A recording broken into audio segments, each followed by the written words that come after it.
Now we will move from the local level to the state level, and we will have Rob Fitch from New York State DOT give a presentation on their activities and their involvement and their partnership in the reduction of road salt. Rob has been involved with the work here in Lake George since his days as a county engineer, and I think has attended every salt summit that we've had.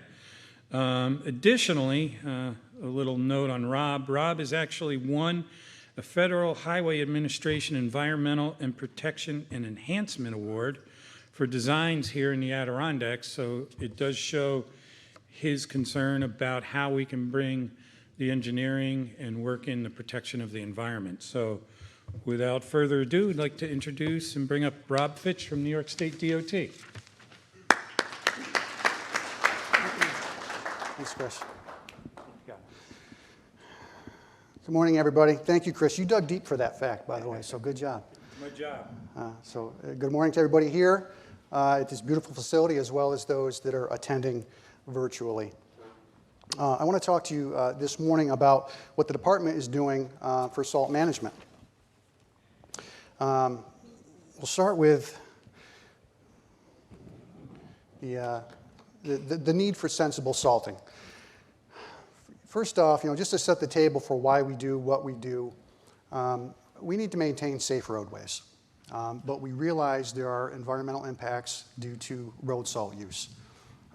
There's concern, historically, there's always been concern for surface waters, which primarily has been, an environmental aspect as far as how it affects plants and animals. But we also realize it has the potential for cost implications, because this is a tourist area, so if the environment is harmed, tourism is going to be harmed as well. But in recent years, we've also seen concern for groundwater, potential contamination for water wells, which directly would relate to health and have health concerns, but also there's cost implications to that as well, as far as property values and the need to continuously repair household items that are damaged by salt. So really what we're looking to do is just to establish that balance. We need to maintain our safe roadways, but we also need to certainly be cognizant of these other issues. And so we refer to that as our sensible salting. We've been a partner with many advocacy groups for the last several years. We've seen the fund with the extensive decades of work that's been going on here in the Lake George watershed. Paul Smith's College, the Adirondack Watershed Institute's drinking well study, that was the one that really started bringing attention to drinking water concerns. And many others, as well as the Carey Institute, the work they've done in the lower Hudson Valley. And the bottom line I want to point out here is that DOT, we're aware of the concern, and we are committed to be part of the conversation. To start out a little bit as far as why we do what we do from a road salt standpoint, the department is required through the highway law to maintain our roadways. And as part of that, snow and ice control is part of that. So we need to maintain a reasonable passage over roadways at all times. And we use an engineering approach to it. We want to prevent the formation of ice or hard pack on the roadway. We'd like to have clear wheel paths or a clear center line throughout an event as much as possible. This is not a bare roads policy. It's not a wet road policy in any way. Generally, we want to have the travel lanes be cleared within 2 hours of the event. And this is for a normal event where we might have a little over an inch an hour. That is what we consider a normal event. So within 2 hours after the completion of that, we would like to have roads substantially cleaned up. But we need to maintain 24/7 operation throughout the event, as well as priority cleanup activities. As referenced earlier, there's fire trucks that need to get to places. There's emergency access. People need to get to hospitals.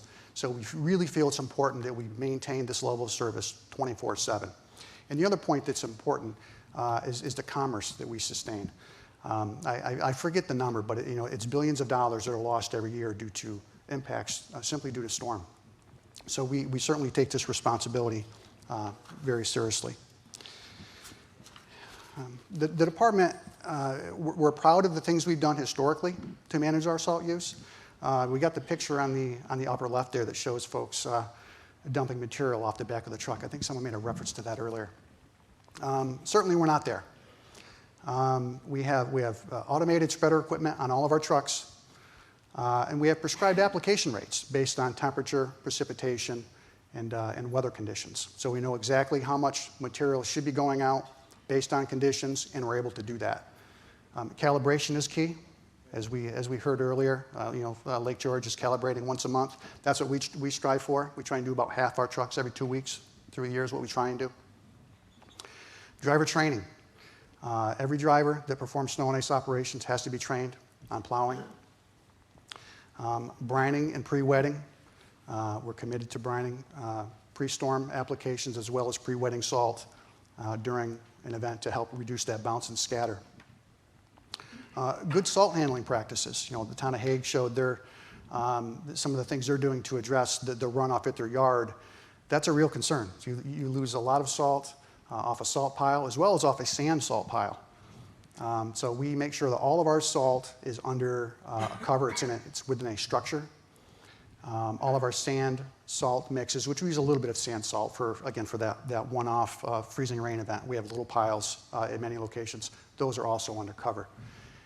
And we maintain good salt handling practices within those facilities. Obviously, salt is going to get spilled in the yard when you're getting a delivery, when you're loading a truck, but we need to make sure that gets cleaned up. We bring it back into the barn, we clean it up, and when invariably, if someone overloads a truck and we have a little pile spilled in the yard, that needs to get cleaned up and put back in the barn. We want to use that salt where it's needed and only the amount that it's needed. And lastly, national partnerships. We're part of an organization called Clear Roads, which is 38 states. We get together and we do what's called pooled fund studies. We all invest money into the program, and then we vote on various studies that can be done for snow and ice management. And we've done one study, which I'll refer to a little later, that allowed us to reduce our salt application rates statewide. To help address our concern for salt use and to really be part of the conversation, we did initiate some salt reduction pilots in 2018. The first two were on Route 9N, which Mr. Sutherland talked about earlier today, as well as Route 86 in Lake Placid. And our goal is to leverage our best management practices to see what we can realize for salt reduction without reducing our level of service. Again, that level of service that I mentioned earlier, we want to maintain that. We want to have 24/7 performance, but we want to see how we can closely manage it, reduce our levels, and still maintain that. We developed a surface and groundwater monitoring plan for Route 86. I'll talk about that in a little bit. The other thing we're doing on Route 86 is we're exploring abrasive mixes, sand salt mixes, basically. And we're engaging a strategic working group and a tactical working group, and I'll get into those in a few moments. And again, as has been the trend, safety is a priority. We want to explore what we can do for salt reduction, but safety is our priority.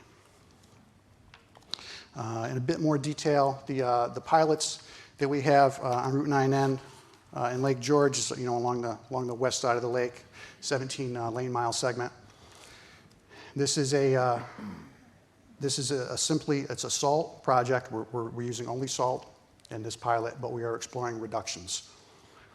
The Route 86 in Lake Placid, it goes from the west side of Lake Placid through the village and then on Route 86 out towards Wilmington.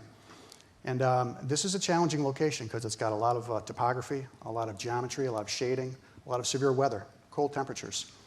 But we want to see what we can realize because we want to, what we learn, we want to use statewide. So we really wanted to challenge ourselves with this one. And the thing we're doing there, as I mentioned, is abrasive mixes or alternative materials. We've identified, it's around a 1 mile segment within that pilot that we're doing abrasives only. Just to learn a little bit about it and see to see what the impacts are, because we know there are impacts to everything that you put in the environment. Interestingly, with this one, we have a seasonal speed limit. We did a 10 mile per hour reduction within that all abrasive section, really for two reasons, maybe for three. The main reason is for safety. We wanted to make sure folks were not going to be driving at excessive speeds. But we also want everyone to buy into this. Everyone needs to know that when you look at reduced salt applications, there are potential at times where there might be conditions that you're not used to. So we want everyone to get accustomed to, if we do changes to our operations, there might be changes down the road to what's expected of drivers.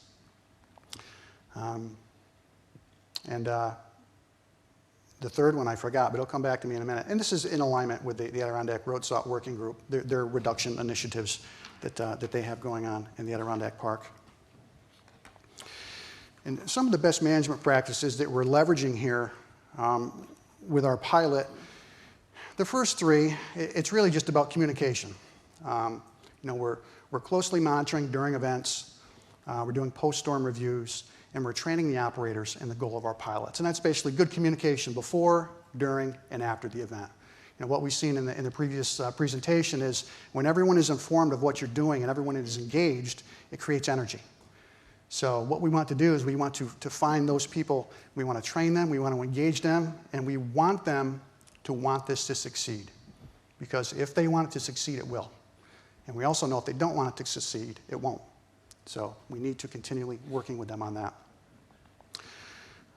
Use of treated salt or pre-wetted salt. The salt in both pilots is a treated salt. It's a regular rock salt that's treated with magnesium chloride, which allows it to work. You can use lower application rates, but it also works at lower temperatures. Use of brine for pre-storm anti-icing. We pre-treat. Whenever appropriate, there are times, as was mentioned earlier, when the temperatures might be off, or maybe there's enough residual salt on the roadway where there's no benefit in putting brine down. So we brine whenever appropriate. The use of innovative plow blades. We have a live edge plow that was shown during an earlier presentation on one of the beats.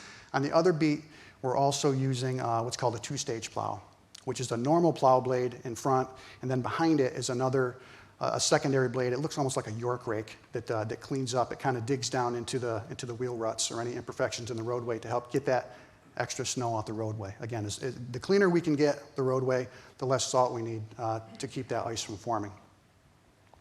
We're using what we call an enhanced vehicle locating system, or enhanced GPS on our trucks. All of our snow and ice trucks are equipped with a GPS. So we know where they are at a given time, how fast they're going, and when they were there. We know that. But we don't know what they were doing from a material application standpoint. So we've developed pilots with 3 different vendors, and we have what we call the enhanced GPS, where we can determine what rate of material they're putting down at a given location at a given time. That helps us not only keep track of our operators, but also for our managers to do real-time management, but also post-storm evaluations. And the other best management practice that we do is we address what we call our nuisance locations with our summer work. And a nuisance location, all of our practitioners, you've got a couple of them. There's an area that maybe it's got some poor drainage, so you always have the runoff coming across the road and you get refreeze. Maybe you've got water pumping up through some cracks in the roadway, so you get refreeze. And it constantly sends you out there to maintain it, to put salt down. Not only does it put more salt in the environment, but it increases your overtime budget. So by addressing these nuisance locations in the summer, and that could be maybe cutting some trees. The picture on the lower left shows some shading. So maybe you do some selective cutting of trees in a location. Maybe you do some ditching to drain the subgrade better. Maybe you put in some under drain. Anything to address those locations with your summer work when it's warm, so you don't have to go out there and put additional salt down during the season. Now the slide on the lower right I think is very interesting because it really discusses or illustrates the use of pre-wetting salt. That's a cross-section of a block of ice, and there's been 2 kernels of salt put on it. One of those kernels was just put on dry, and the other kernel was put on pre-wetted with brine. The one on the right is the one that was pre-wetted. So we can see how quickly it activated down into that block of ice. because we know rock salt in and of itself doesn't really do much for us. It's not functional until it goes into solution, into a brine. So the question earlier that was about, are folks concerned about brine being put on the road? They are. We get that question a lot. You're putting brine down on the road, that's going to make my vehicle rust. Well, all salt turns into brine eventually. So that's what we want it to do. We want it to turn into that brine. So by pre-wetting it, we're allowing it to quickly do that. Just a few more pictures on our best management practices. The picture on the upper left is a screenshot of our enhanced GPS for our Route 9N pilot here in Lake George. It shows our application rate, it shows where the truck went, and you can click on that if you're real time in it and see exactly what that operator was doing at any given time. Picture on the lower left is our two-stage plow.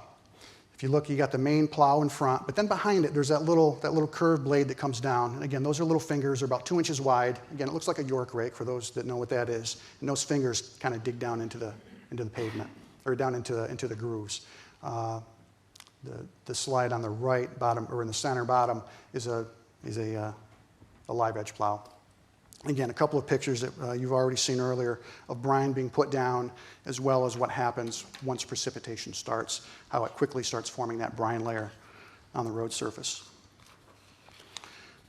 This year, kind of building on the successes of our other pilots, I would say that the two pilots we had, the 9N and the 86, we have seen some meaningful reductions in those areas. So we're, based on the water quality work we're doing, we're really looking forward to see how that translates into reductions in the waters. Last year, we started an all liquids beat. So I was happy to hear the town getting into that now. We experimented with it last year on Route 9 in Saratoga County, as well as a portion of Route 32. It was an entire beat. We didn't do it the entire season. We had a few growing pains getting the equipment ready and getting the additional staff needed. But for much of the season, we did it. And again, this was an all liquid beat. We did a brine, a pre-storm application, as well as brine application during the event. We had promising results. So much so that we added a second direct liquids application beat for this season. This one is on Route 5 in Herkimer County. It's on the east side of the city of Utica. It actually stops right at the city line. And again, we're looking to build off the success of what we saw last year. It's the same parameters, the same application rates. We have prescribed application rates for the brine based on weather, temperature conditions. But this, we believe, is going to be a bit more of a temperate location. So we want to see how a direct liquids beat is going to respond to a bit warmer location. And we're investing in the future of all liquids. We know that brine is the future of snow and ice. We know it's in pre-storm application. We know it's in pre-wetting. But we also believe it's going to be in during event applications as well. Maybe not everywhere based on temperature conditions, but we believe that is in the future as well. So, which requires different equipment. Last year for our Route 9 project in Saratoga County, we had a slide-in unit and a truck.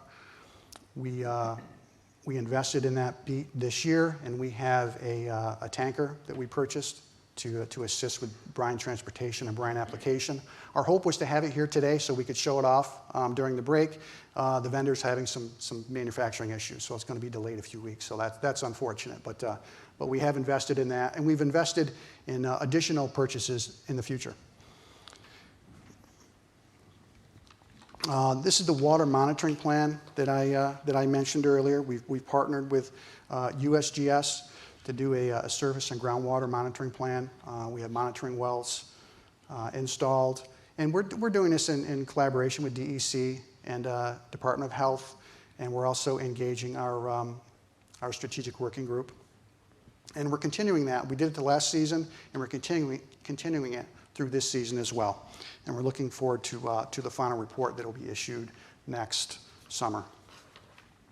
The strategic working group that I mentioned is it's a group that generally it's advocacy groups.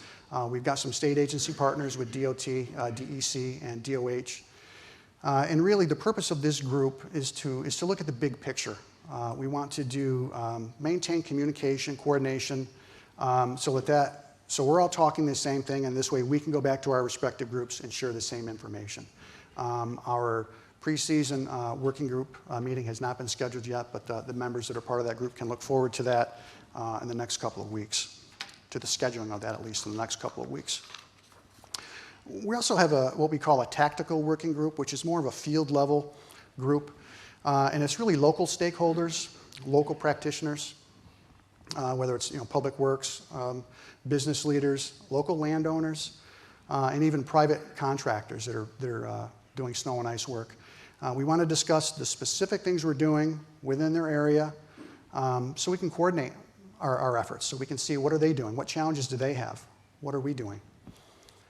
We want to discuss private salt use because we know that a lot of material goes down on private surfaces, so we want to generate that conversation. And also local feedback. The business leaders, the landowners, the folks that need to get to the store to get groceries, maybe during or after an event. The folks whose children are riding school buses. We need to know, what do they think about what we're doing? We might be able to indicate that we've reduced our salt use in an area, but if we've created a situation that they believe is unsafe, we want to hear about that. So that's one of the other benefits of putting this group together. Our anticipated outcomes, we want to learn. We want to have a better understanding of salt application rates. We want a better understanding of abrasives and abrasive mixes, and of liquids. We want to use this to enhance our training program. I should say to further enhance our training program. We've already made changes to our training programs based on our environmental concerns, based on the pilots already. So we're going to continually learn, continually improve our training programs.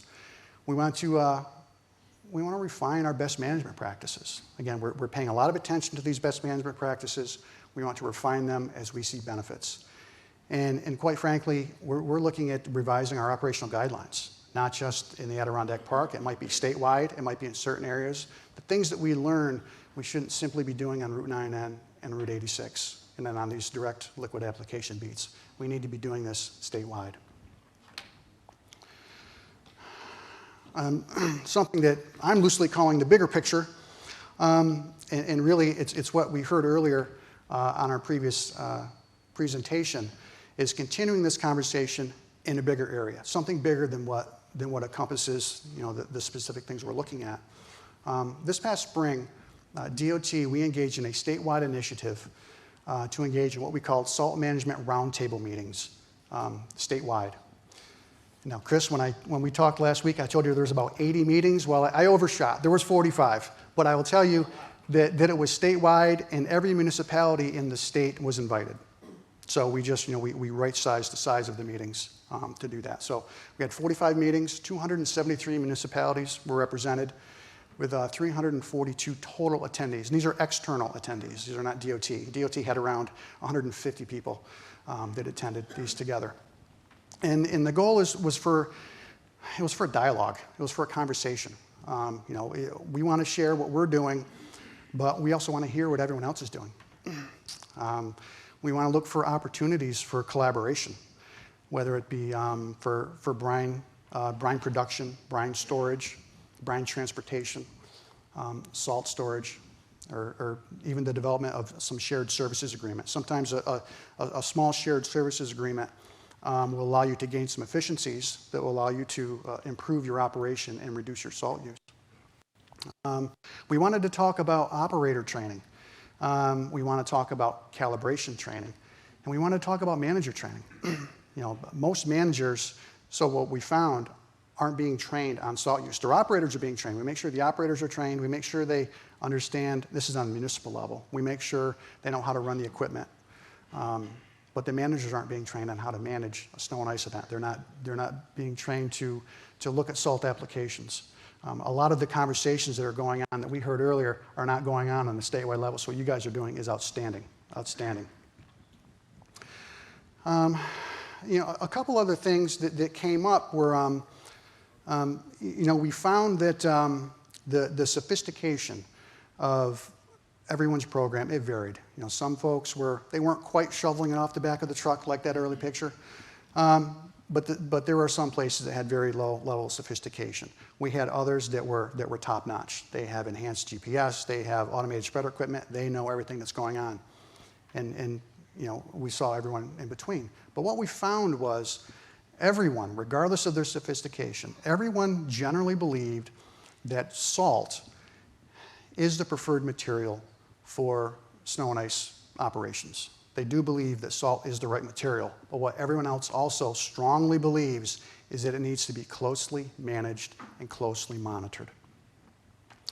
The other similarity that came up was just about everyone talked about public education. They talked about funding opportunities because, you know, as we know, automated spreader equipment costs money, GPS costs money.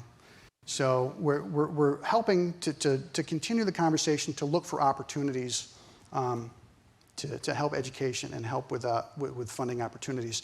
There was a comment that came up during one of the roundtables, and I love it. It's not mine, but I'm going to say it every chance I get. Is as far as public education is sensible salting requires sensible driving, and there's a municipality in the western side of the park that actually puts signs up in some locations on the roadways that says that. So. And again, we don't have answers for the public education and funding opportunities yet, but we're continuing to ask the questions. So speaking of questions, anybody have any questions? I want to thank Rob and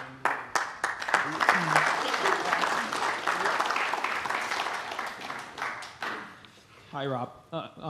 Can you hear me? I can. Okay. I'm from Wilmington, and we're part of your Route 86 area.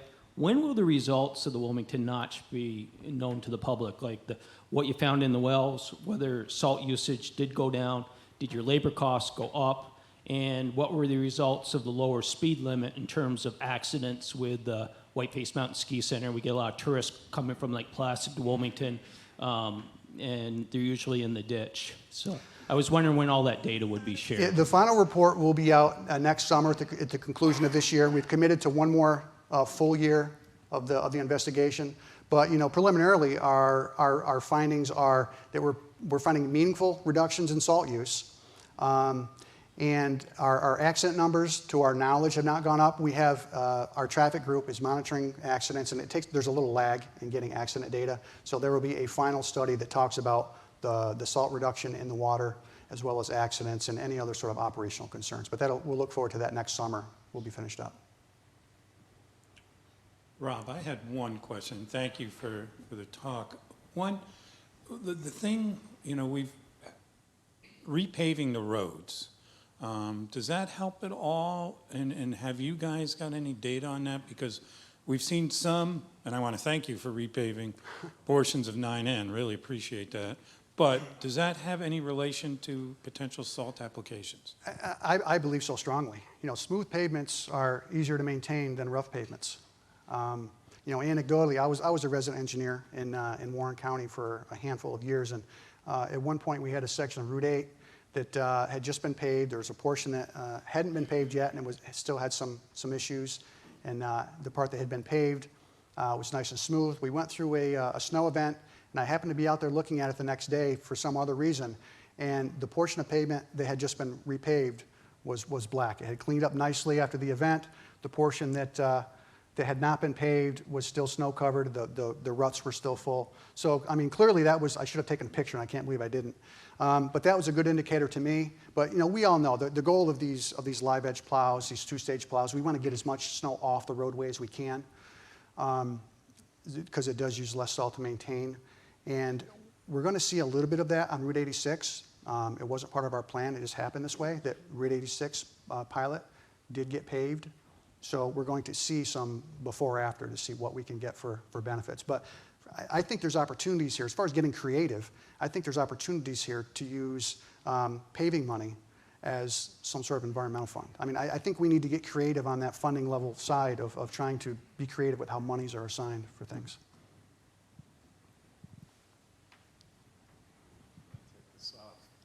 I just want to thank you, Rob, and the department for being here and for participating in the pilot at Lake George. It's huge.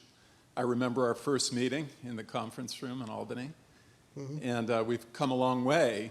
What I'm curious about, though, cutting to the chase, is here we've heard from Hague. They manage a certain stretch of 9N, right?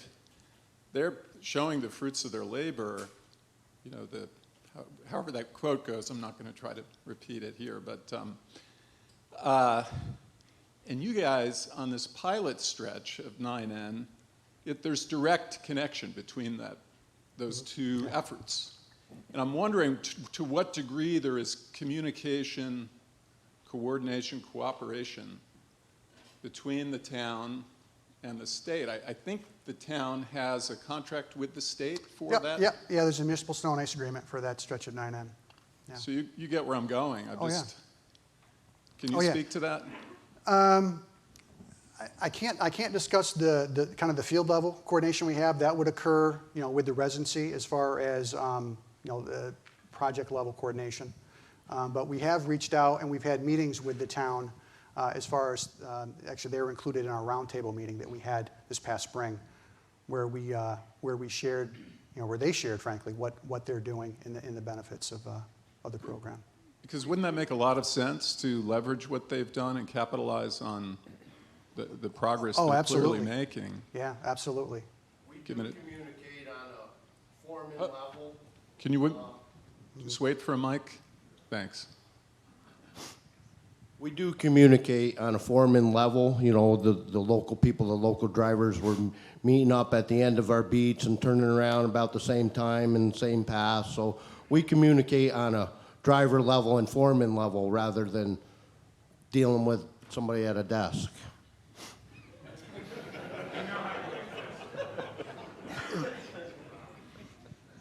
I did have an online question. This is not surprising. Maybe this is a Josh question, but from David Miller. Do you know when the New York State Road Salt Task Force members will be announced and hold its first meeting?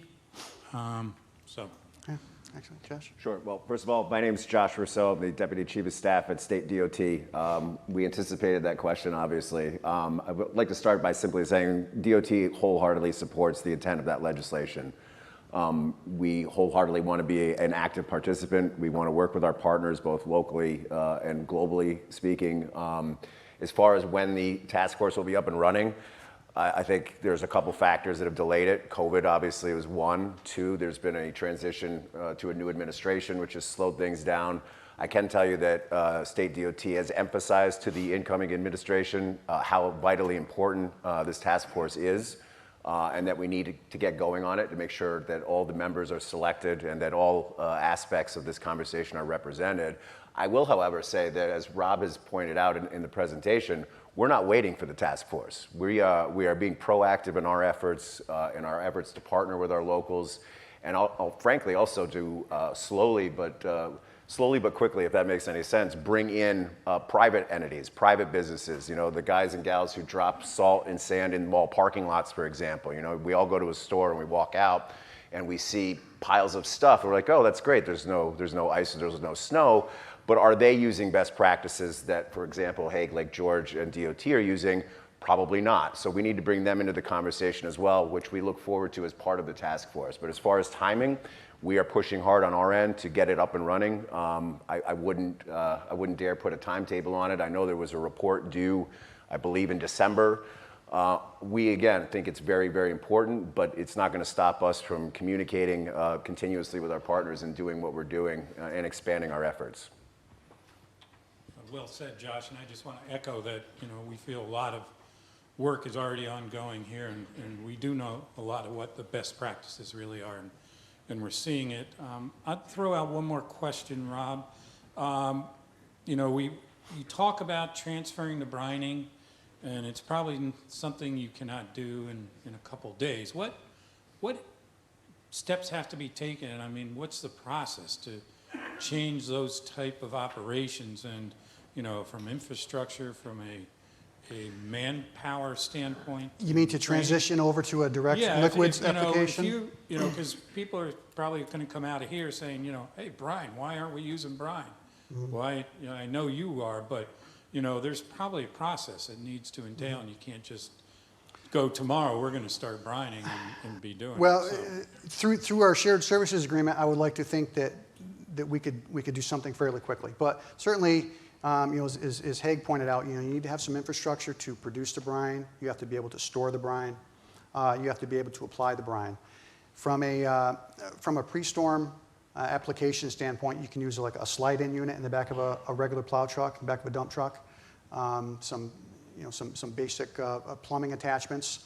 Most of our folks, we can find someone who's handy enough to put together those attachments to put together a pre-storm application unit. For pre-wetting, that's generally done with saddle tanks on the side of your truck. They're attached to the side of the truck. They hold smaller amounts of brine, but just enough to pre-wet the salt when it goes down. When we start looking at a direct liquids application, the amount of brine that you need really is far greater than what you can do with a traditional slide-in tank in the back of a truck. We did it on Route 9 last year, but you have to reload fairly regularly, and it's operationally it's not ideal. So that's why we upgraded the equipment to a much larger unit for them for this year. But as far as any municipality that's interested in experimenting with it, you want to get 1,000 gallons of brine to experiment with it, I would encourage you to reach out to your local DOT residency and have a conversation. All of our resident engineers are aware of our goal to partner with our municipalities to encourage these good practices. And we could very easily work out some sort of shared services agreement where we trade a comparable amount of rock salt for a comparable amount of brine, just in order to get you guys, get your foot in the door. So you don't need to make an investment in something that you're not committed to yet. Just a quick follow-up, Rob and Josh.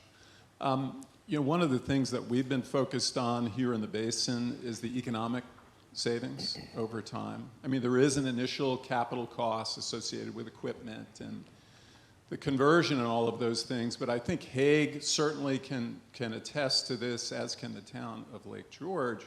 Once you make those investments, you start realizing direct economic benefits that you can plow back into your programs. And I would think, you know, given DOT's reach and what you're doing statewide, region by region, the interests you're engaging, I mean, you guys could really, I know public safety is paramount, but you could move the dial on making the economic case in dollars and cents, because nothing moves people like the opportunity to save money. It's just a fact. Absolutely, Eric. I agree 100%. And certainly those calculations are part of our evaluation overall. You know, when Haig was talking about their salt usage numbers dropping down, they went down about 1,000 tons in those 4 years.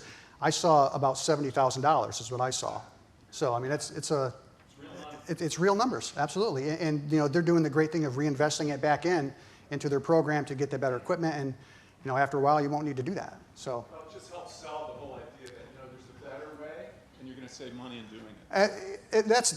Eric, that's a fantastic point, because not everyone cares about everything. You know, you're going to be able to tug at someone's heartstrings because of environmental concern, maybe because of safety, maybe someone else is because of money. Overall, if you have enough good arguments, you're going to capture everyone and get everyone interested in doing this. So, absolutely. Any other questions for our friends from DOT? If not, I want to thank Rob. Really appreciate it. Thank you, Chris.